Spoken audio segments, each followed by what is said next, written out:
Ito ay rated SPG. Striktong patnubay at gabay ng magulang ang kailangan. Maaaring may masiselang tema, lengguwahe, karahasan, sexual, horror o droga na hindi angkop sa mga bata.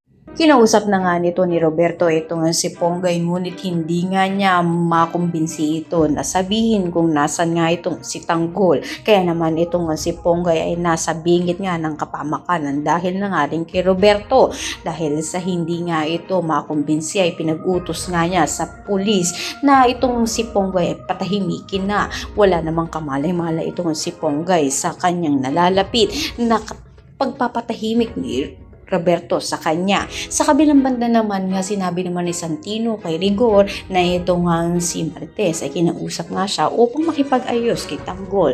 Ngunit dahil nilalason pa rin nga nito ni Rigor ang isip nga nito ni Santino ay nakipag-usap nga siya na kinakailangan paghihiganti nga ang gawin ng kanyang anak na si Santino. Kaya naisip nga nito ni Santino na tawagan ito nga si Marites upang sa gayon nga makipagkita na nga sila nito ni Tanggol. At ito na nga ang gagawin patibongan nito ni Rigor upang sa gayon nga ay arestuhin at huli na nga nila itong si Tanggol. Ngunit nangingibabaw nga kaya kay Santino na ipahamak kanyang kuya o kaya naman ay mangingibabaw pa rin ang kabaitan at maprotektahan niya pa rin sila Tanggol sa huli.